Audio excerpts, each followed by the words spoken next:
Bom dia a todos! Hoje, quarta-feira, 22 de abril, estamos dando início a mais um XP Connection. Ao meu lado, Ricardo Kim, analista-chefe da XP Investimentos.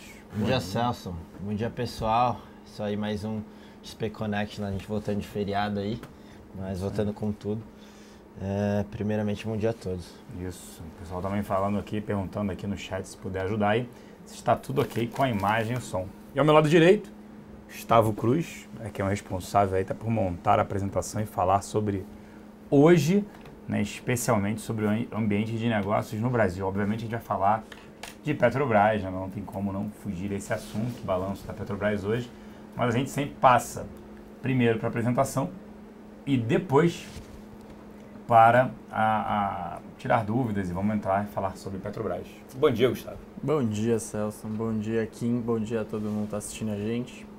Espero que gostem mais uma vez da apresentação que a gente preparou e que todas as dúvidas que vierem a gente consiga tirar essas dúvidas e deixar todo mundo mais claro hoje.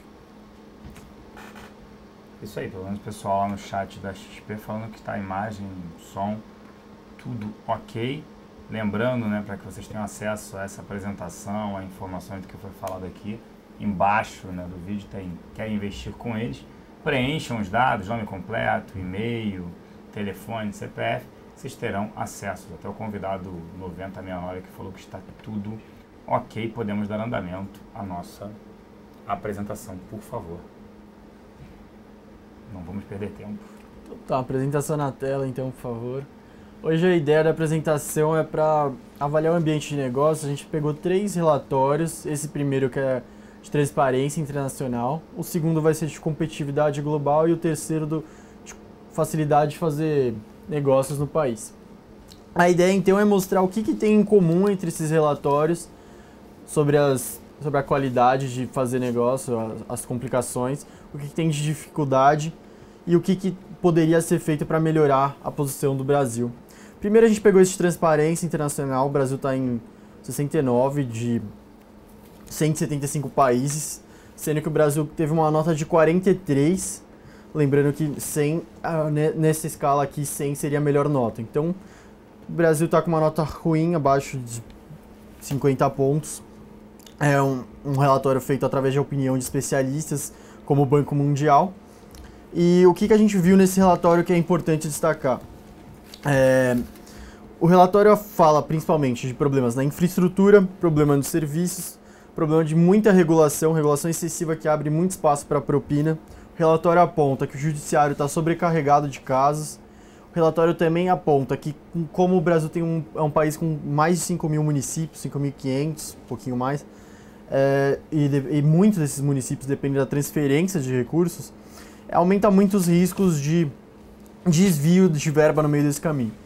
Um ponto que a gente destacou aqui desse relatório que a gente acha que é importante mencionar é como o brasileiro enxerga o seu país. Então, na pesquisa, 79% das pessoas acreditavam que a corrupção é um caso muito grave, 81% das pessoas acham que os partidos políticos são corruptos, 70% acham que a polícia é corrupta, 55% não confia na saúde, sistema de saúde do Brasil. E a gente vê nem o brasileiro desconfiando muito e acreditando que vive um país corrupto. Então a gente destaca, lembrando, a regulação excessiva e infraestrutura como pontos muito críticos, né, no relatório de transparência internacional. O outro relatório que a gente pegou foi o relatório de competitividade global. Mais uma vez a gente vai ver destacando negativamente a infraestrutura brasileira, a gente vai ver de novo a regulação excessiva, as leis trabalhistas complicando o mercado de trabalho e não facilitando, então é caro trabalhar no país, é caro contratar no país. A gente vai destacar que o Brasil está acima da média da América Latina, mas pelos motivos errados ou pelos motivos que não são qualidades do país, são por motivos quantitativos. A gente vê que eles destacam no relatório que o Brasil é forte em tamanho de mercado, em saúde, que são avaliados casos como malária, tuberculose, AIDS, doenças devidamente controladas aqui que não impactam nos negócios. Mas a gente vê principalmente que o Brasil é favorecido nesse relatório por quantitativo e não por qualitativo. A gente vê quais são os principais problemas no país. De novo, regulação excessiva, taxação, a infraestrutura, regulação do mercado de trabalho. A gente desmembrou aqui um pouquinho quais são os pontos que são piores e melhores, né? Então a gente vai ver de novo o tamanho de mercado sendo uma das coisas boas e a parte de saúde. Mas aí o que é ruim, o que são os piores pontos? Aí a gente tem infraestrutura, que eles apontam como uma nota de... Aí eles desmembram. Ferrovias, portos, rodovias, ferrovias a gente tomou 1.7. Lembrando que o Brasil teve uma nota de 4.3 de uma escala de 1 a 7, sendo que 7 é o melhor. Então, infraestrutura, parte de ferrovias, a gente tem 1.7 numa escala de 1 a 7, mostrando como é crítico as ferrovias no país. Portos, rodovias, de novo, muito ruins. A gente tem, no mercado de trabalho, a gente tem notas ruins também, de novo, 3.8 mercado de trabalho avaliado no país. Contratar e demitir, eles são apontados como muito ruins. A taxação nos incentiva pouco o mercado de trabalho. Eu queria destacar também a parte da educação nesse relatório, que a gente parece que a gente está bem, porque a gente está bem próximo do 7. A gente de fato está com a nota 7 na parte de quantitativo, na parte de quanto de educação é oferecido à população. A gente tem a melhor nota junto com a Austrália, Finlândia e mais alguns países. A gente tem então a melhor nota na parte de educação, isso é bom. Mas aí vem a parte da qualidade de educação que é oferecida no país. A gente tem a nota 3.4, uma das piores. E nesse mesmo ponto, a Austrália e Finlândia, que tem a melhor nota em quantitativa, também tem em qualitativa. Então a gente vê que esse relatório a gente só não está em posição pior pelos motivos que não são os nossos méritos mesmo, são motivos naturais do país. A gente vê como nesse relatório a eficiência do governo tendo uma nota muito ruim, a gente está em 127 no ranking de 144 países, quase na lanterna. Então a gente vê que quando depende da eficiência, nosso país é muito fraco e a gente toma notas muito ruins em diversas escalas. A gente tem aqui, eles apontam muito em segurança jurídica, sendo bem alto. A gente vê que eles apontam como o funcionário público tem medo de aprovar diversos projetos, tamanha bagunça burocrática. Então muitos órgãos têm que aprovar diversos procedimentos, sendo que fica muito grande, muito difícil de medir. Aqui eu coloquei o outro relatório, que é o Doing Business, o último que eu vou mencionar, que a gente está em 120 de 189 economias. Nesse relatório do Doing Business é importante destacar que eles mostram como que uma pessoa começaria uma empresa, desde a fundação, desde a criação, registrar tudo, até o fechamento dela. O quanto é fácil abrir uma empresa e até a parte de fechar essa empresa. Então, primeiro a gente tem aqui a comparação com os outros países da América Latina. A gente vê que a gente está bem abaixo nesse ranking, quanto mais próximo de 100 melhor. A gente está bem abaixo, tem Colômbia, México, Chile, aí tem também comparação com a China, a gente está bem atrás deles. A gente vai ver no Doing Business os mesmos pontos negativos, sendo que nesse eles destacam muito a insegurança jurídica, como eles colocam como as empresas têm cada vez mais advogados para conseguir operar simplesmente. O Brasil está atrás de países que estão em situação crítica hoje em dia, como Egito, Zâmbia, Sri Lanka. É inacreditável como o nosso país, que tem uma das maiores economias do mundo entre as 10, e fica atrás de diversas economias com insignificância, né, no comércio mundial. Mas para fazer um negócio no país é muito mais complicado fazer um negócio no Brasil. A gente vê que isso atrapalha muito o investimento, né, porque com um ambiente tão incerto, é bem mais complicado, você não sabe o que vem no dia de amanhã, se as regulações vão ser as mesmas, se você conseguir abrir um negócio hoje, quando ele estiver pronto para operar, se vai estar as mesmas condições de negócio, essa incerteza atrapalha muito. No Doing Business, o Brasil ele tem como destaque a parte de conseguir eletricidade, a gente está em 19 do ranking, de 189, então, se não fosse esse ponto, provavelmente a gente estaria ainda mais para trás. Da 189 a gente já está em 120, se não fosse conseguir eletricidade, sendo que a gente teve um problema de racionamento esse ano e ainda deve ter no ano que vem de novo. Essa questão de vai ter ou não vai ter racionamento, a gente ainda estaria pior nesse ranking. Aí, começar destacando a abertura de negócios. A gente está em 167 da 189, atrás de economias como Iraque, Namíbia, Bahrein. O abertura de empresas, eu vou dar só mostrar um deles aberto só para vocês verem como que eles pensam. Então, por exemplo, eles botam o número de procedimentos para abrir uma empresa no país. Então, é desde todos os necessários para se registrar uma empresa. Qualquer procedimento que é dos fundadores de uma empresa com terceiros, como advogados, governo, auditores. O Brasil precisa de 12, em média 12, sendo que a América Latina tem 8 e a OCDE tem 4,8. Então, a gente tem bem a mais do que o normal. Quanto tempo isso demora? Um ponto bem crítico, a demora nos procedimentos no Brasil. Em média, 102 dias, isso sem pagamento de extra, sem nenhuma propina no Brasil, bem acima dos 30 da América Latina e dos 9,2 da OCDE. Então, aí a parte do custo já fica mais equilibrado, porque são a parte de taxas oficiais, taxas de serviços jurídicos ou profissionais, aquelas taxas exigidas por lei mesmo para se registrar uma empresa.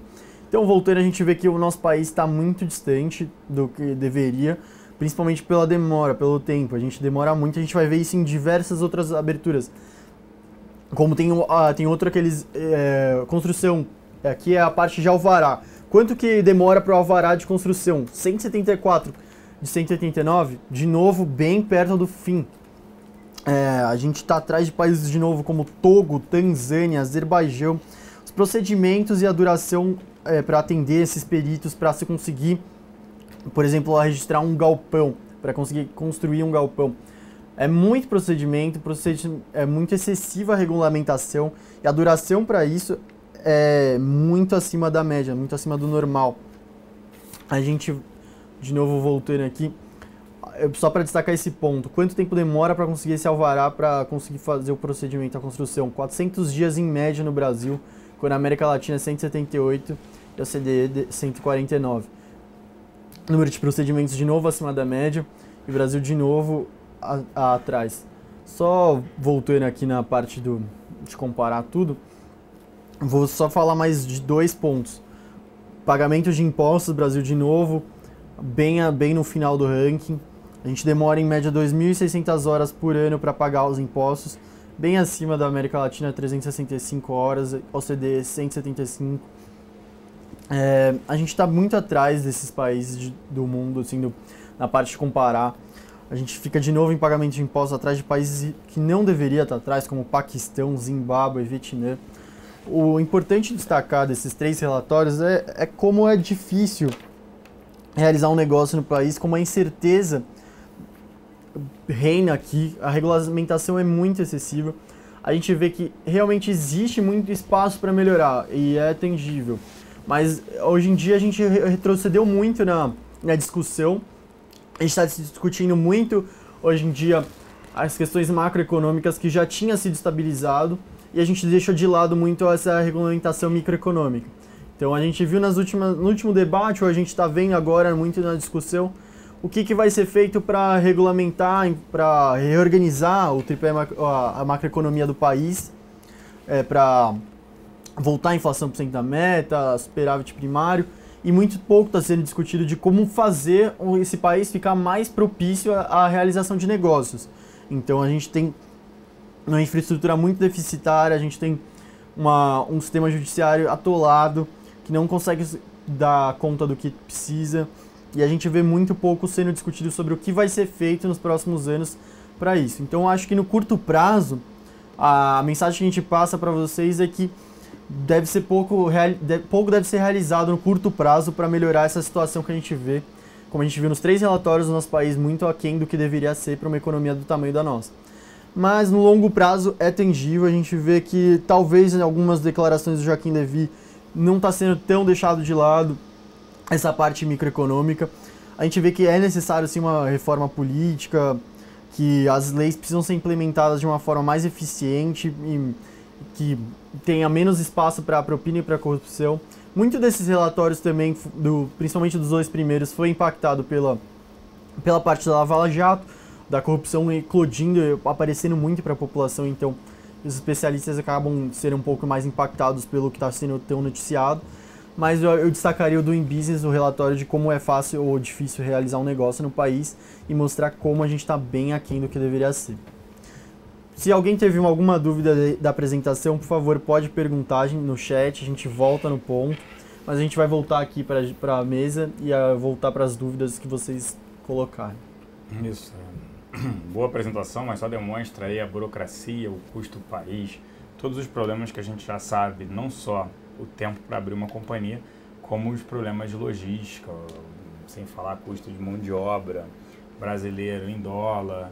A gente não precisa nem entrar no detalhe da educação, né, do desenvolvimento das pessoas, de aprimoramento, né, desenvolvimento profissional, essa dificuldade toda e esses custos. Isso. Eu acho que uma coisa que faltou falar, que eu queria deixar bem claro, é que a gente as pessoas discutindo muito sobre quantitativo, sobre investir mais nisso, naquilo, em educação, não sei o quê, e tem que focar mais em tornar o gasto mais eficiente. A gente não pode só simplesmente gastar, tem que tornar a coisa mais eficiente para funcionar de fato. Bom, e aí triplicam, né, os gastos do fundo partidário, né? Exato. E aí foi sancionado, né, foi aprovado aí a presidente Dilma elevando os gastos, né, a verba originalmente que era de 289,5 milhões, passou para 867,5 milhões. O articulador do governo, Michel Temer, vice-presidente, já falou que isso não impacta esse aumento, não vai impactar o contingenciamento, nem os problemas fiscais, mas é ver para quê. Acho que vamos falar de Petrobras, né? Eu acho que todo mundo já perguntaram, né? Lembrando, gente, querem essa apresentação, os detalhes de tudo isso aqui embaixo, querem investir com eles, preencham os dados que vocês vão receber essa apresentação, né? A gravação dessa apresentação também. Então, vamos falar um pouquinho de Petrobras no nosso chat, né? No pregão ao vivo que a gente tem no xpi.com.br. O pessoal já perguntou sobre isso, o pessoal perguntando, falando aqui, poxa, fala Petrobras, o que acontece, balanço. Vamos aos pontos, é difícil dizer o que irá acontecer. O que acontece? A pergunta foi essa, o que esperar das ações da Petrobras após o balanço? Depender do balanço e principalmente do conference call, amanhã às 11 horas. Acho que tá todo mundo esperando os números, mas o que eles falarem ali na teleconferência e derem sinalização do que vão fazer para frente, né? Acho que se você reporta um número ok, mas tem uma história por trás, ou um número bom ou ruim, mas tem uma história por trás, acho que é isso que tem que entender. Mas você comenta, né, que talvez pode até cair depois do balanço. Pode, vai depender do que vai vir. Primeiro ponto vamos ser aqui bem claros, né, e sinceros, honestos. Qual o tamanho do rombo? A Graça Foster, em janeiro, ela tinha divulgado que o rombo poderia chegar a 88 bilhões de reais. Aí vamos lá, 88 bilhões de reais. O que foi fraude e o que foi incompetência, má gestão, né? Se eles colocarem que 88 bilhões foi o rombo total, só que fraude, eles já vinham falando disso, podia ser 6 bi, pô, 82 bi de incompetência é incompetência demais, né? Óbvio que as pessoas preferem ser incompetentes a serem ladras, né? Roubar alguma coisa, mas é óbvio. Mas é incompetência demais, tem que demitir todo mundo e recontratar. Tem o Comperj, tem tubos, né? Tem torres paradas, porque falou e contratou. E a torre não chega, não consigo transportar, tenho essa dificuldade, não dá mais para usar. Por favor, isso aí chega a ser um absurdo, né? Ter feito isso uma empresa pública e do tamanho da Petrobras. Então o primeiro ponto qual o tamanho do rombo, o que foi fraude? Espero que discriminem fraude e incompetência. Como eu falei, as pessoas preferem, se tiver que escolher entre um dos dois, é melhor ser incompetente do que ser ladrão. Isso é óbvio. O que tem se falado é que de fato eles vão discriminar tudo e estavam falando num rombo total de cerca de 50 bi, né? Alguma coisa assim, sendo 6. Esse é o ponto, né? 10%, então, se fosse isso, né? 50 bi é o rombo total. Fraude, 45 e 5 bi. Não, incompetência é 45 e 5 bi é fraude. Dá-lhe incompetência, né? É a pergunta assim, tinha que demitir todo mundo, porque, pelo amor de Deus, vai ser incompetente assim, sei lá. Então, esse é o primeiro ponto.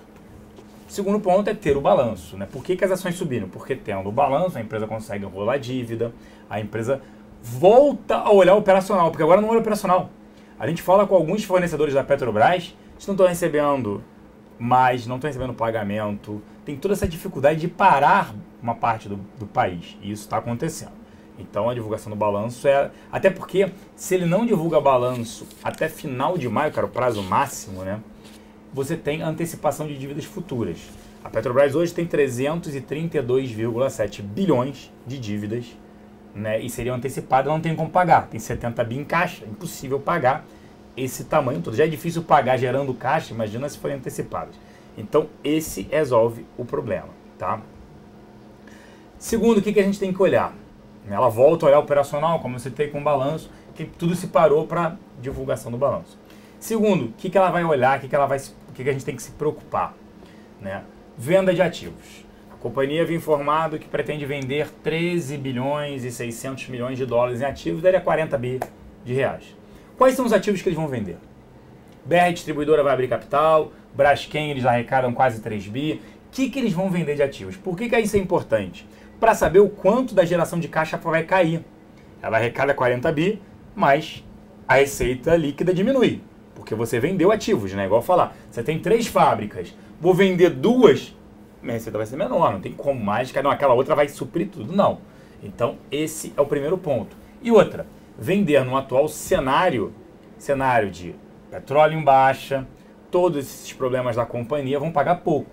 É igual aquele cara que está endividado, tem casa, tem lancha, tem que vender. Vão pagar metade do valor que vale o ativo. Isso é normal e todo mundo sabe o quanto ela está endividado. Então, quais ativos que eles vão vender e o quanto pode reduzir a geração de caixa? Investimentos, que a gente chama de CAPEX. O como ela já reduziu e vem reduzindo e pretende reduzir. A empresa precisa, né? A nossa área de análise fez uma conta que é bem interessante. Dívida líquida sobre EBITDA. O que é isso? Quanto tempo ela demoraria pegando toda a geração de caixa dela para pagar a dívida líquida dela. Dívida líquida nada mais é do que a dívida total menos o caixa. E a Petrobras chegou a bater 5 vezes. Para trazer para ou seja, 5 anos gerando caixa, destinado todo aquilo ali para pagar a companhia, ela demoraria 5 anos. O razoável, né, que a gente admite um nível elevado, mas seria assim, nível máximo, seria 3 vezes e meia. Então precisava entrar em caixa da companhia, não é entrar dívida, gente, esse é o ponto. Porque se entrar dívida e caixa é a mesma coisa. Para diminuir a dívida líquida, precisaria entrar final desse ano 62 bilhões de reais na companhia. E aí é interessante, porque logo em seguida, a gente já vinha falando sobre isso, a empresa anunciou desinvestimentos, venda de ativos de 40 bi, e uma redução dos investimentos em CAPEX entre 20 a 30 bi. Então a conta seria de 60 a 70 bi que a empresa pretende reforçar o caixa dela, para que não ocorra, até o Joaquim Pesado que perguntou, bom dia, de volta aí Joaquim Pesado, como o balanço, novas emissão de ações, essa seria uma outra saída, mas é bem improvável. Por que improvável uma nova emissão de ações? Porque o governo tem que colocar dinheiro. E aí um outro questionamento para a companhia é o modelo de partilha. O que é o modelo de partilha, para a gente relembrar? O modelo de partilha foi instituído depois da descoberta do pré-sal, ali em 2007, nas novas licitações de blocos, petróleo é nosso. O petróleo é nosso, ninguém tasca. Não divido com mais ninguém. Em vez de ganhar com os royalties, né, quis ganhar com o petróleo. Nesse sentido, o que pra gente é totalmente errado. A Petrobras foi obrigada a, em qualquer licitação, a partir de 2010, no pré-sal, ela entraria com 30% de participação no pré-sal. Obrigatoriamente. E ela não entra de graça. Ela entra e paga a União por isso. Ok, até aí não vejo problema nenhum. O problema é que, com todo esse problema, o prejuízo que a companhia teve, chegou a ter 20 bilhões de reais de prejuízo anuais com o subsídio da gasolina e do diesel. Então, a companhia teve todo esse problema, todo esse rombo no caixa, e aí ela não tem mais dinheiro para novas licitações. Conteúdo local, nacional e novas licitações. Então, parou-se de licitar petróleo. A nossa produção de petróleo brasileira não cresce já há bastante tempo. Nos Estados Unidos, desde 2007 para cá, mais do que dobrou a produção de petróleo, aqui não cresce. E aí o governo poderia ganhar com royalties, participação especial, não. Falou, não, petróleo é nosso, é a Petrobras. Só que hoje não tem. Se mudar o modelo de partilha, o que pode acontecer? A Petrobras não é obrigada mais a entrar com 30%, ela só entra em blocos que ela fale, admita assim, esse é bom, eu preciso entrar, ok. E ela poderia vender blocos que ela já entrou. Acho que todo mundo viu, a Shell comprou a BG, e que a BG é uma das parceiras da Petrobras aqui no Brasil. E isso também seria interessante para ela. Então, tem muita coisa para ver que a gente não acredita que o press release, ou seja, o comunicado, né, do resultado da Petrobras, entre no detalhe, por exemplo, deve entrar no detalhe da fraude e incompetência, né? Talvez Foi um fraude pouco mais convergência. da questão do desinvestimento. Desinvestimento. Mas será que vai entrar no detalhe? A gente vai abrir capital da BR, a gente vai vender a Braskem? Tomara. Mas não vai entrar no detalhe modelo de partilha não, que depende do governo, não depende deles. Então no Conference Call amanhã às 11 horas, que a gente vai conseguir sanar mais informações, né, sobre isso. Então esse é o grande ponto. Até o Júnior está perguntando aqui, com esses aportes de bancos públicos e estrangeiros, a Petro já possui recursos para passar 2015? Sem apertos não, mas ela consegue. Ela captando 9,5 bi mais 3,5 bi de dólares do Banco da China, Popular da China, a gente está falando desses 3,5 bi vale mais de 10 bi, tem mais de 20 bi. Aí reduzindo o capex, ela passaria. Passa ali em cima da média, né? É, passa de ano em cima. Passar assim, a média é 5 da Petrobras, ela conseguiu passar. Se for média 7, ela não passa. Então, o que vai acontecer depois da divulgação do balanço é difícil informar porque ela tem que abrir os dados. Pô, imagina que ela abra, faz 6 bi de fraude e 50 bi de incompetência, teria que demitir todo mundo. Por isso que o governo vem falando, Levi, de uma mudança mais profissional, de uma mudança tanto no conselho e não funcionários ou não cargos políticos e uma gestão mais profissional. Porque destruíram a Petrobras de 2010, início de 2010, até final de 2014. A Petrobras tomava prejuízo trimestral entre 3,5 bi a 5, como eu falei, trimestral, por conta do subsídio de gasolina e diesel. O governo viu em 2009, né, a crise de 2008, em 2009 fomentou a venda de automóveis, só que não dá para colocar a gasolina, porque a gasolina era para ser cara. Abaixa o valor da gasolina. Fácil, simples assim. E quem é prejudicado? Coitada, a Petrobras. A Petrobras fez uma capitalização em 2010, então não precisa de dinheiro. Então isso aconteceu. Esse foi o problema e é o problema da companhia. Interferência e ingerência governamental. Não vamos esquecer que quando teve a greve dos caminhoneiros, a presidente Dilma falou que o diesel, utilizado para caminhões, não subirá pelos próximos 6 meses. Então, é outra interferência governamental na companhia. Essa é uma questão também que na teleconferência, nem na teleconferência a gente vai saber, que é a questão da mudança do conselho, né? O Levi já falou bastante que eles esperam que essa mudança do conselho de administração esteja com muita gente do setor privado, etc., justamente para mudar esse cenário que você acabou de falar, mas é uma coisa que é talvez mais para o fim do mês e que a gente também não vai saber na teleconferência tão aguardada aí da Petro. É isso aí, até teve um convidado aqui, o XV Félix, né, falando que ele teve uma empresa da área de celulose por muito tempo, chegou a ter 147 funcionários, jogou tudo por alto por pressão, atualmente atua como especulador financeiro, como cliente, e através da XP não se arrepende, né, de ter largado isso. Era uma pressão constante, é um peso descomunal de manter uma empresa. Infelizmente isso, no Brasil nós precisamos, obviamente, do empresário e tudo mais, leis precisam ser alteradas, né, terceirização e tudo mais, a gente precisa reduzir esse custo país, tá? E o Júnior perguntou novamente, né, caso venha números muito baixos em relação à questão da corrupção, a companhia pode voltar a sofrer? Eu acho que tem que olhar, isso que eu falei, o conference call dela às 11 horas do dia seguinte, senhores. Lembrando sempre, tem acesso à apresentação preenchendo aqui embaixo, quer investir com eles, ou acesse xpi.com.br, abra sua conta, que aí você já terá acesso a essa gravação, as dúvidas todas aqui. Acho que vale a pena falar de Vale, né? Vale subindo hoje, horrores, pessoal chamando a atenção, por que dessa forte alta em Vale? A gente pode destacar aqui para Vale dois principais pontos. O primeiro, obviamente, dados de produção, que ela reportou hoje de manhã com relação ao primeiro trimestre desse ano. Foram dados fortes, enfim, recorde de novo de produção em primeiros trimestres. Se a gente for ver em minério de ferro, olhando a parte total ali de minério de ferro, a produção subiu cerca de 5% ano contra ano nesse trimestre. A gente estava vendo um ritmo de 2 a 3% nos últimos trimestres, então deu uma acelerada na parte de produção. Aqui destaque fica para Carajás, continua crescendo muito forte. Ela cresceu aí produção cerca de 18% nesse primeiro TRI, então foi basicamente ela que puxou esse crescimento de produção.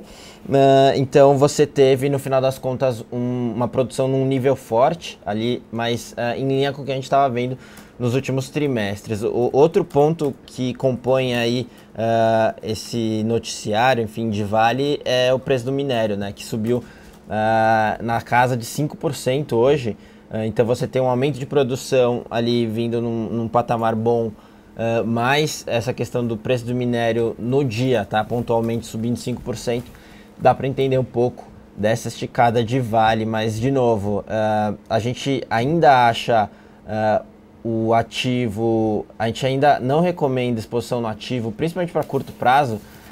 A gente tem Vale aumentando produção, o que num ambiente de preços bom seria uma coisa ótima, mas enfim, a gente está falando em preço de minério num patamar muito baixo, né? E a gente deve continuar vendo essa dinâmica ali nos próximos meses e até no curto prazo, aí nesse ano ainda, uma pressão muito forte, porque você vê aumento de capacidade não só da Vale, ela tem mostrado ali essa questão de aumento de produção, mas você tem aumento de capacidade global, né, com BHP, Rio Tinto também aumentando produção. Por outro lado, o grande consumidor de tudo isso está desacelerando, que é a China, né? A gente viu diversos dados ali, PIB, produção industrial, etc., vindo bem aquém do esperado, mostrando de fato que todo mundo já está vendo forte desaceleração, que deve continuar ao longo do curto prazo ali. Então, de novo, as notícias pontualmente hoje são positivas para a Vale, mas no estrutural ainda fica bem difícil ter posição no ativo. Não é que depois dessa queda ela está uma barganha também, porque em níveis de múltiplo, se você coloca ali uma projeção de geração de caixa operacional um pouco mais conservadora, ela está negociando num múltiplo acima dos seus concorrentes globais. Então, não é que está uma barganha e o cenário é difícil. Então, o risco-retorno para a Vale continua sendo muito ruim nesse curto prazo, tá? O Júnior perguntou aqui que a agência de Moody's reportou o preço-alvo do minério na faixa de $40. Isso seria possível e quais seriam os impactos para a Vale? Boa pergunta. Assim, a gente já está vendo, assim, não é nenhuma novidade a agência de rating e algumas casas estrangeiras cortando o preço-alvo do minério. Você tem uma pressão muito forte, como eu falei, essa dinâmica vai continuar. A gente não sabe se é 35, 39, 42 ou $50, mas a gente sabe no qualitativo que vai se manter num patamar baixo. Então, só que obviamente quando a Moody's fala que vai cortar, você destaca ali, é um highlight, é um carimbo que corrobora essa visão de minério num patamar baixo. Agora, qual é o impacto disso para a Vale? É muito ruim, né? Impacto total, porque a gente está falando receita na veia, ali é corte, você tem custo fixo, então o custo fixo é muito alto, então querendo ou não você tem ali uma margem sendo pressionada ainda com o preço de minério. Então, de novo, só reforça um pouco da nossa visão para curto prazo em Vale, tá? Só para fazer o link aqui, o Anderson perguntando de estímulos do governo chinês no curto prazo. De fato, o Gustavo até pode complementar melhor, mas a gente viu nesses últimos dias aí redução do compulsório, enfim, alguns outros estímulos ali, porque o governo chinês está vendo a economia desacelerando. A gente pode ver corte de juros também ao longo do tempo, mas isso deve continuar no curto prazo. Agora, fazendo o link com Vale ou com empresas dependentes de China, assim, parece muito pontual isso. O estrutural é desaceleração, ele vai fazer o que pode, o governo vai fazer o que pode, mas também não tem como nadar contra isso. Quando sai alguma medida de estímulo, por exemplo, Vale até dá até tem uma alta ali pontual, mas se você for ver é sempre pontual no dia, o estrutural ela continua caindo.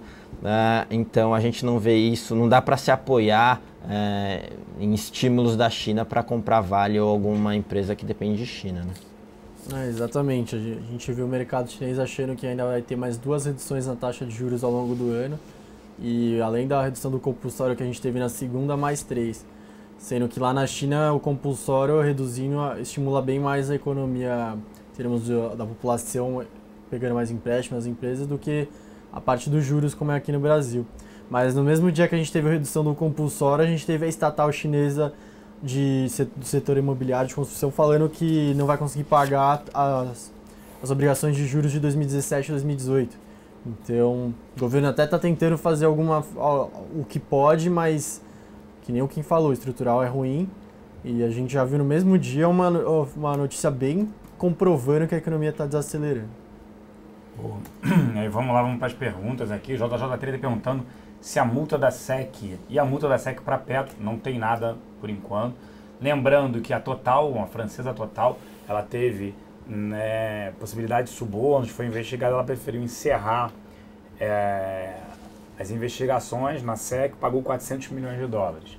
A SBM Offshore pagou ano passado 250 milhões de dólares por encerrar também investigações sobre propina na África e no Brasil. A Petrobras já estão confirmadas que teve propina. Pode ser uma multa de $1 bilhão? Poderia ser uma multa bilionária. Só que eu acho que a Petrobras não vai querer encerrar, ela vai querer levar isso mais adiante para pagar a multa depois, mas não tem nada novo sobre isso. O convidado 9580, senhores, o que acham de Embraer? Embraer, a gente até tinha na carteira algum tempo atrás, o ativo tinha esticado bastante e naqueles níveis altos de Embraer a gente achou que era um bom período para a gente tirar da nossa carteira recomendada e foi uma decisão acertada porque caiu bastante agora. Se a gente for ver, um dos principais motivos ali talvez seja a questão do governo, né?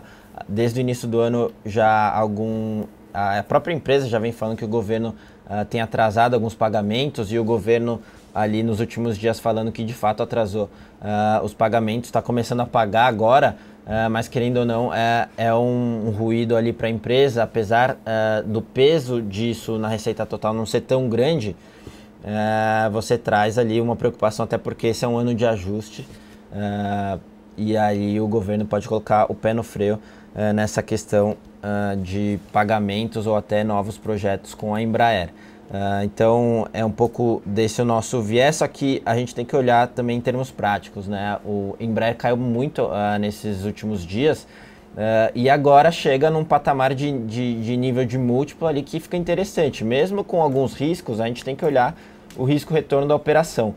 Nesse sentido, nessa semana, como a gente está um pouquinho mais pessimista com relação à Bolsa, acho que até depois vale retomar esse raciocínio, o Celso pode falar melhor, mas como a gente está um pouquinho mais pessimista com relação à Bolsa para esse curto prazo, dados níveis de múltiplo, etc., a gente acha também que, por outro lado, você pode ter o dólar dando alguma esticada ali.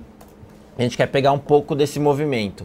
Nesse sentido, a gente colocou o Embraer na nossa carteira, apesar de ser uma exposição baixa, a gente quer compor com Suzano, né? A gente quer aumentar a nossa exposição a dólar para esse curto prazo. A gente já tinha Suzano, então em vez de só aumentar Suzano e ficar concentrado, a gente viu que Embraer está num ponto bem interessante de risco-retorno, então a gente resolveu colocar um pouco ali em Embraer, ainda que a posição seja menor que Suzano, mas o resumo é isso. A gente acha que tem alguns riscos em Embraer, mas nesse nível de múltiplo e preço faz sentido uma posição ainda que menor para ficar exposto a dólar, e é isso que a gente fez na nossa carteira e esse é o nosso racional de Embraer.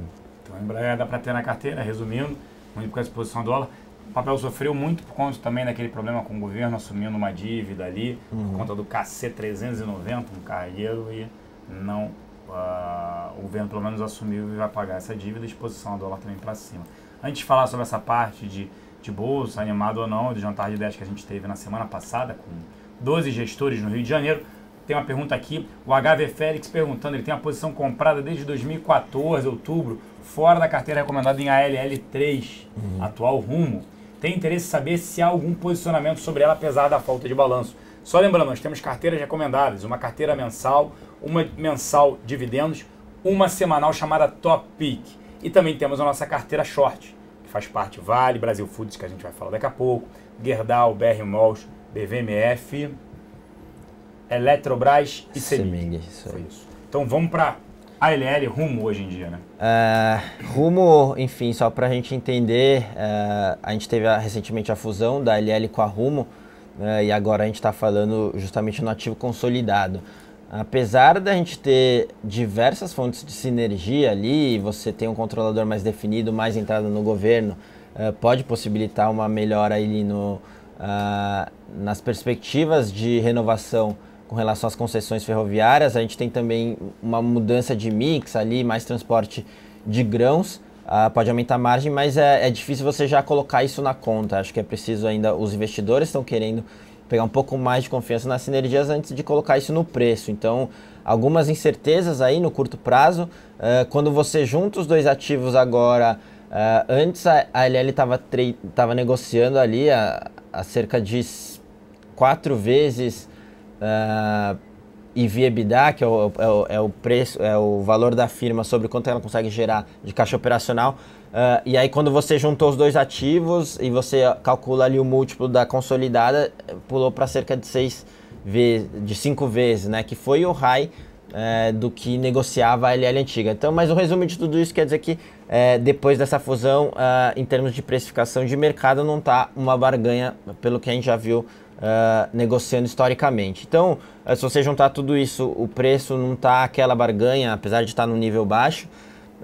E ainda algumas incertezas, acho que a hora, no curto prazo ainda não é a hora, precisa entender um pouco mais do case de sinergia. Enfim, eles vão comentar um pouco dos investimentos essa semana, acho que vale ficar ligado para depois sim começar a montar alguma posição. Mas de novo, no longo prazo é um case interessante, tá? A gente acha bem interessante, principalmente nesses níveis aí relativamente baixos, mas no curto prazo ainda é preciso entender melhor qual que vai ser o caminho dessas sinergias da fusão, tá?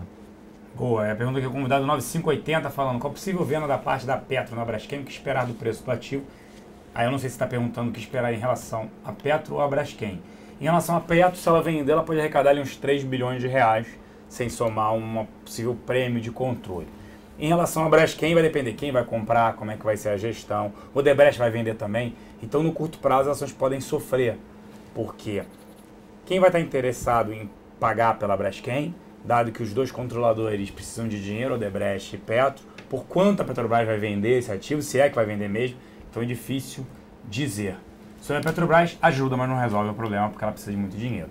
O Nex está perguntando, Petro vai pagar dividendos? Depende do balanço. Se der prejuízo, tudo for colocado nesse balanço, não paga. Por isso que a ON e a PN negociam o mesmo valor.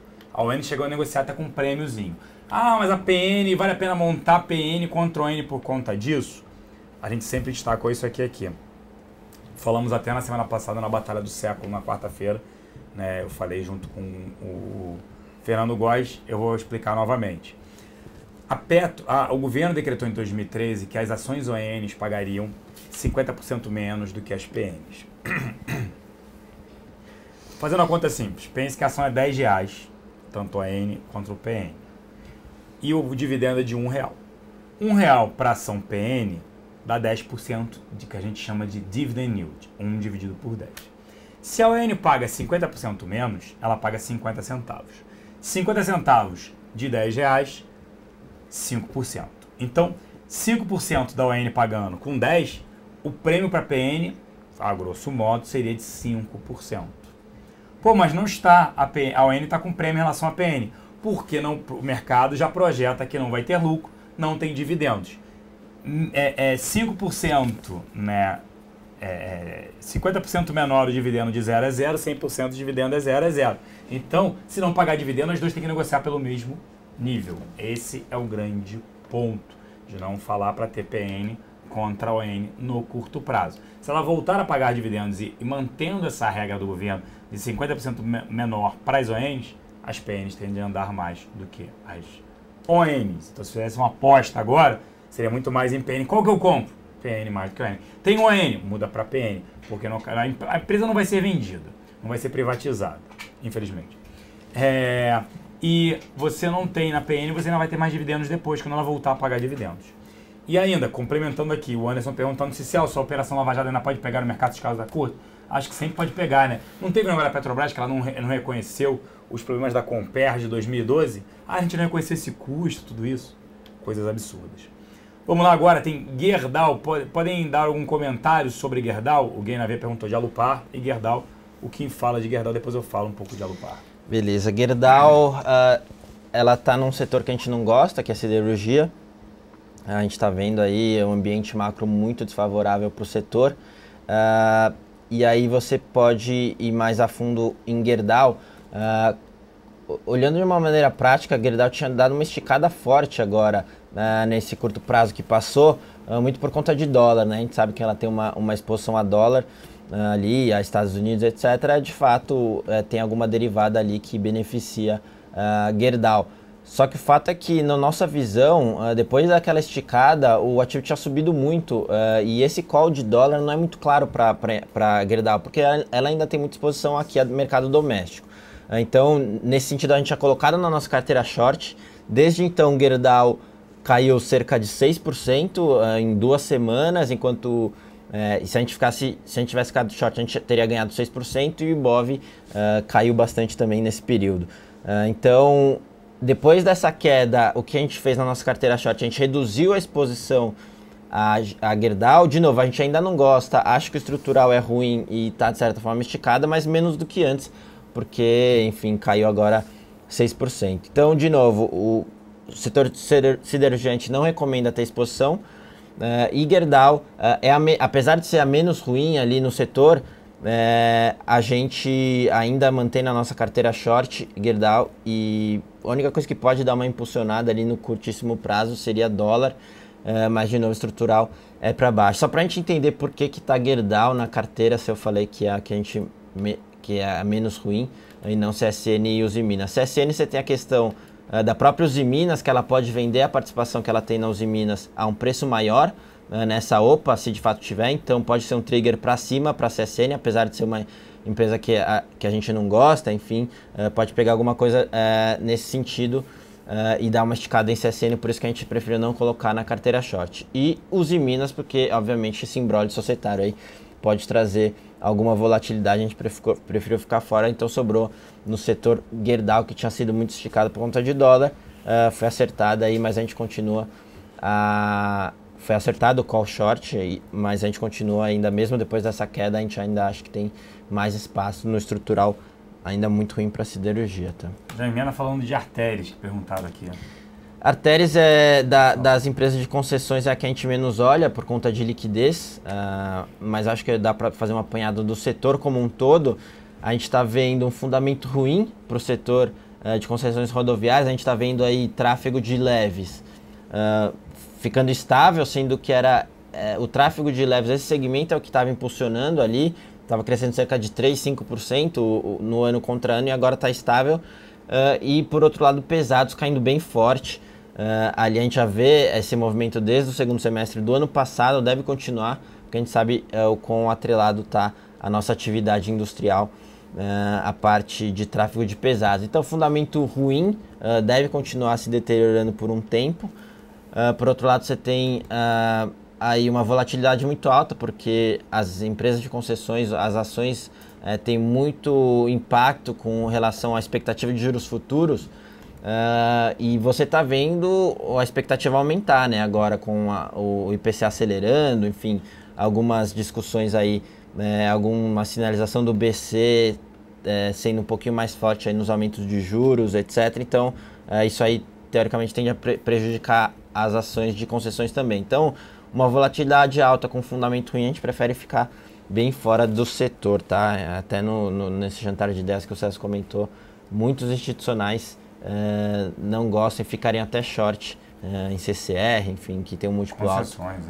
Em concessões como um todo, porque de fato o cenário não é nada bom. Vamos lá então agora.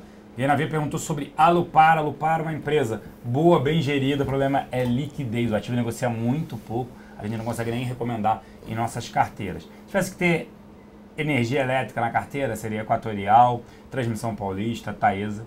Poderia ter Alupar, mas eu prefiro essas outras citadas anteriormente. Brasil Foods é short.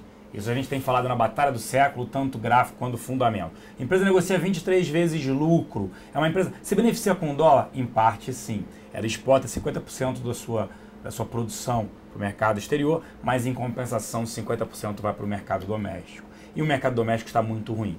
a alta da inflação, o poder de renda, de compra da população diminuiu muito, com a alta de energia, a energia não dá para fugir muito. O que você reduz? As pessoas nós já passamos por um racionamento de energia e já reduzimos o consumo de energia. Ninguém mais gasta hoje energia porque, não, vou gastar energia, legal, vou consumir mais. Não, as pessoas já se conscientizaram, já mudaram as lâmpadas.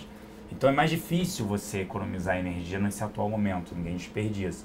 Então isso faz com que a renda real da população esteja menor. E as pessoas estão trocando para produtos prontos, que é o que a Brasil Foods tem a maior margem, por produtos in natura. A gente já viu o jornal, mídia, Bom Dia Brasil já anunciando, em vez de comprar lasanha pronta, faça a lasanha em casa. Então assim, está tendo esse movimento todo por conta disso. O Brasil Foods tende a ter os resultados mais deteriorados, porque depende de consumo. O maior valor agregado vai para um frango nada mais é do que um milho gordinho. Mas consome milho, cresce, vende o frango. Então, já um prato pronto não, uma lasanha tem um valor agregado muito grande, uma margem muito melhor. Então, fiquem fora, Brasil Foods não tá na nossa carteira short, né? Tá na nossa carteira short. E, em vez de comprar uma lasanha pronta ali, obviamente eles vão fazer uma macarronada sem carne, sem carne moída ali, ó. Só com molho... a carne pelo ovo. Molho de tomate, ovo ali, bem mais barato. Mas tá na nossa carteira até porque, se olhar nesses níveis de múltiplo que você falou, comparar com as empresas internacionais, ele está muito acima, então mais um ponto aí que corrobora esse call. Isso. Vamos lá, aqui respondendo mais perguntas. A bolsa tem mais alta para subir? O Júnior perguntou. Eu tive um jantar na quinta-feira da semana passada com investidores institucionais locais, grandes investidores. Eles acham a bolsa extremamente cara. Existem alguns ativos, então a gente fala assim, compre nossas carteiras recomendadas e montem proteção via Fence, via produtos estruturados. E na Fence você se protege, você captura uma alta se o índice andar e você se protege de uma queda. E as carteiras que a gente gosta, Itaú, Cielo, BB Seguridade, CETIP, lojas americanas, ativos resilientes ou ativos bons, são interessantes aí nesse sentido para ter em carteira. O que a gente acha de BVMF? BVMF é um bom ativo, muito bem gerido, só que hoje negocia um múltiplo muito alto. Em março foi uma das maiores altas da bolsa, o ativo saiu de R$ 9,00 para R$ 12,00 basicamente, e a gente colocou até na nossa carteira short semanal, está na nossa carteira de dividendos recomendada, mas está na nossa short. Poxa, por que isso? Porque ela gera dividendos. Mas na short que a gente quer pegar um curto prazo, um ativo que a gente não vê, porque ele tem uma grande desempenho, né, no curto prazo. Principalmente se a gente está um pouco mais pessimista com bolsa, lembrando que o beta de BVMF é muito alto, porque esticou por conta de bolsa também. Então, nesse sentido, no múltiplo alto, depois dessa esticada com viés um pouco mais pessimista, vale ficar short. Mas, de novo, como o Celso comentou, é um call mais de curto prazo do que mais oportunista de curto prazo que qualquer outra coisa. Que empresa ruim. Banco do Brasil subindo, dá para confiar no ativo com esse governo maravilhoso por trás? Não! Quer bancos, Itaú e até Bradesco. Não sei se eu falei aqui, mas falei já na nossa XPTV, que a gente tem diversos programas diariamente, que se tivesse que ajudar a Petrobras via financiamento, Itaú não ajudaria. E aconteceu agora. Esse empréstimo de 9,5 bilhões de reais vem pelo Bradesco, Banco do Brasil e Caixa. Como a gente já bateu sempre na tecla aqui. Itaú não dá financiamento. Itaú tem a melhor gestão. Itaú apoiou a Marina e depois o Aécio. Não fazia sentido nenhum dar dinheiro. Então agora se for para escolher, teria que ser via Itaú mesmo, até porque está saindo muita notícia com relação ao Bradesco aumentando exposição a Petro, Lava Jato, etc. Né? Então, de fato, só colocaria o Bradesco se já tem Itaú para diversificar, mas mesmo assim é melhor ir num ativo com qualidade ali que é Itaú. E fiquem fora de empresas do governo, nesse caso, Eletrobras, Banco do Brasil. Mas tem mais upside, é óbvio, tem um risco maior. BB Seguridade, a gente gosta, o ativo subiu muito, está negociando a 18 vezes lucro, o ativo arrebentou de subir, estava com a exposição, a gente diminuiu nas nossas carteiras, né, muito por conta dessa alta, a gente continua gostando. Só que, por isso, por essa dificuldade em achar também ativos bons e baratos. Então a pergunta aqui para o Gustavo, o Anderson perguntando, Gustavo, você acredita que a inflação deva desacelerar no curto prazo? Estamos longe de atingirmos a meta de 4,5%? Eu acho que no curto prazo deve continuar vindo os números que nem sempre, toda vez que vem algum número de PCA, a gente vê desde 2003, desde de tantos anos, não vinha um número tão alto, deve continuar com essas manchetes até o final do ano. Mas eu acho que é bem importante a gente ver que tanto o pessoal do Banco Central, tanto o Tombini quanto o mercado já entra num consenso de que no próximo ano já a inflação já deve ceder, já deve ir em direção ao centro da meta, em torno de 4,5%. Então é importante que não é só o Banco Central que está falando que no longo prazo a inflação deve ir para o centro da meta. O mercado mesmo no Focus já põe isso, que tanto no ano que vem quanto nos próximos anos deve ir para 4,5%, mas no curto prazo não deve ceder não, deve desacelerar não, porque qualquer desaceleração que ocorrer no IPCA nos próximos meses, o governo vai colocar uma alta maior nos preços administrados que ele teve que segurar tanto nos últimos anos. Então qualquer gap que aparecer ele vai preencher. Isso. E teve uma pergunta aqui, o convidado 9580, a chuva cai em São Paulo, aumento de taxas em vista, vale a pena entrar em Sabesp? Não recomendamos, a empresa não se beneficiou, né? Tudo bem, a chuva ajuda, mas não resolve o problema, o capex, né, os investimentos são muito elevados para a companhia e ela não vem se beneficiando por conta disso. Então a gente ainda tem esse receio de possibilidade de racionamento de água, né, racionalização, como eu venho falando, o governo, a palavra racionamento é feia, né, todo mundo tem medo, racionalização, e a gente ainda fica receoso sobre o ativo. Teve perguntando se Itaú ou Itaúsa. Itaúsa nada mais é do que 96% do valor de mercado de Itaúsa é Itaú. O restante é boa parte, 3,5% Duratex, e o restante é Itautec, L Queiroz, são muito pequenas dentro desse portfólio. Dá para ter qualquer uma das duas, a gente gosta hoje pelo desconto, até mais teria mais Itaú do que Itaúsa. Isso aí, teve uma pergunta de educacionais aqui, Croton, Estácio.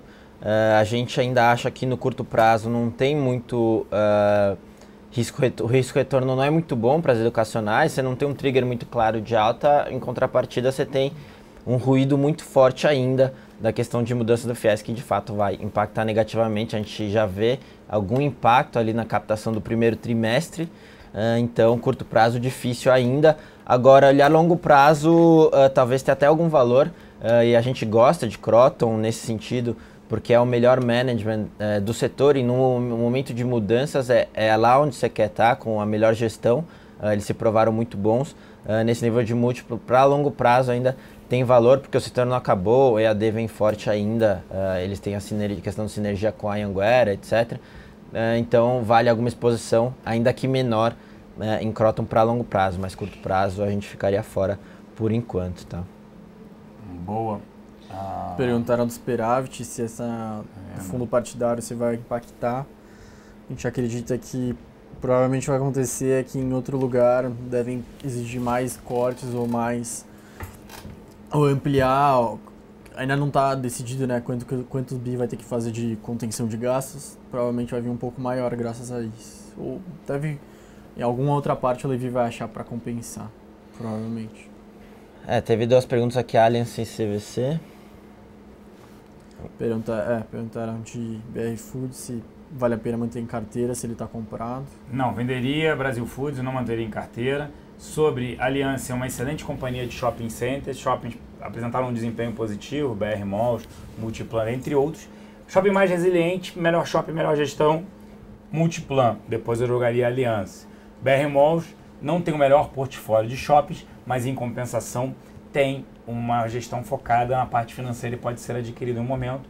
Acho que dá para ter Aliança, eu só acho assim, os níveis de múltiplo estão bem esticados e isso pode acontecer até uma queda. CVC, a empresa até distribuiu um dividendo extraordinário na semana passada, né, um complementar. É uma empresa boa, bem gerida, mas essa alta cambial tende a prejudicar principalmente a parte de viagens internacionais. É dependente de crédito, porque a população, né, se financia para poder viajar. E a gente está vendo um cenário mais desafiador aí no curto prazo, né? E é um bem, entre aspas, né, supérfluo, né? Por que é supérfluo? Porque as pessoas vão deixar de viajar para poder manter suas receitas, seus gastos e tudo isso, né? Positivo, não teria, sofre bastante competição. Tentaram comprar a companhia a Lenovo no passado, ela perderam a oportunidade de vender a R$18, né? Perderam uma baita de uma oportunidade, baixa a barreira de entrada. E eletrônicos, eletrodomésticos, computadores, nesse atual cenário com muita coisa importada, difícil ver aumento de vendas no Brasil de eletrônicos, carro, geladeira, fogão. Por isso que Magazine Luiza vai sofrer, Via Varejo, pega uma parte de Pão de Açúcar, não faz sentido nenhum. B2W, não faz sentido nenhum. tudo que é produto que depende do crédito, de financiamento, vender. Positivo, a mesma coisa. O cenário é muito desafiador. Por isso que a gente não gosta das americanas, que o ticket médio é muito baixo, R$32, chocolate, tudo isso. E mesmo assim, sobrou chocolate e ovo de Páscoa pra caramba. É um ponto. E VEG, por último, porque a gente não tem mais tempo, a produção chamou a atenção da gente, infelizmente. Tá, rapidinho de VEG. VEG a gente não gosta do papel nesses níveis de múltiplo, é uma boa empresa, né, mas está muito esticada, acima de 20 vezes PI 2015 e não vale a pena. O que deve manter ela nesse patamar alto é dólar, porque ela tem alguma exposição a dólar, e também questão de racionamento, etc., que tem impulsionado a parte de geração. Mas deve se manter no patamar alto, mas a gente não gosta nesses múltiplos aí, porque o estrutural ainda é muito ruim para VEG, tá? Só para finalizar rapidinho, o Rick perguntou lá do nosso chat da XP sobre Vale, se é short squeeze, isso aí. Pode ser um pouquinho de short squeeze, porque de fato estava bem demandado, mas acho que é muito mais questão de preço de minério e dados de produção, tá? Boa. Qualicorp, a gente gosta, tá? Está nas nossas carteiras, ativo, bem descontado, interessante para carregar. Lembrando que vocês querem essa apresentação e participar de todos os nossos programas diários, reunião matinal, o nosso que a gente chama de UFC, todos os programas diários e informações, acessem xpi.com.br/abra sua conta. E também, para ter essa apresentação aqui embaixo, tá para vocês aí, coloquem seus dados para receberem, tá bom? A gente vai ficando por aqui, acho que tentou atender a todos aí, a gente vai ficando por aqui e a gente volta na semana que vem com o XP Connection, mas eu volto hoje a partir das 3 da tarde com Batalha do Século com o Fernando Góes da Clear. Um grande abraço. Obrigado, pessoal, um abraço e até semana que vem. Abraço para todo mundo que assistiu a gente, espero que tenham gostado da apresentação e até semana que vem.